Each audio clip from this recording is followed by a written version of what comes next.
அண்மை செய்தியை பார்க்கிறோம். குஜராத் மாநிலம் கட்ச் அருகே நெடுஞ்சாலையில் இருக்கக்கூடிய மர ஆலையில் தீ விபத்து ஏற்பட்டிருக்கிறது. பெட்ரோல் நிலையத்திற்கு அருகிலேயே இந்த மர ஆலை செயல்படுவதால் மதியம் 2:30 மணியிலிருந்து தீயை அணைக்க தீயணைப்பு வீரர்கள் போராடி வருகிறார்கள். இதனால் காந்திதாம் தேசிய நெடுஞ்சாலையில் போக்குவரத்தும் பாதிக்கப்பட்டிருக்கிறது. கூடுதல் தகவல்களை செய்தியாளர் ராஜாவிடம் கேட்கலாம்.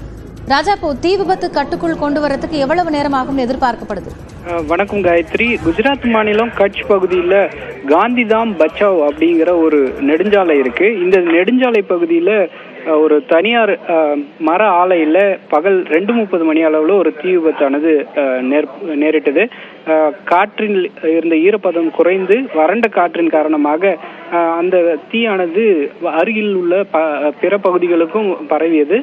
இந்த நிலையில தான் அந்த காந்திதாம்ங்கிற தேசிய நெடுஞ்சாலையில ஒரு பெட்ரோல் பங்கும் இயங்கிட்டு இருக்கு. இந்த தீ விபத்து நேரிட்ட இந்த பகுதியிலிருந்து பெட்ரோல் பங்க் மிக அருகிலேயே இருக்கிற காரணத்தினால பாதுகாப்பு கருதி அங்குள்ள ஊழியர்கள், பெட்ரோல் பங்கில் வேலை பார்த்த ஊழியர்கள் வெளியேற அறிவுறுத்தப்பட்டிருக்கிறது.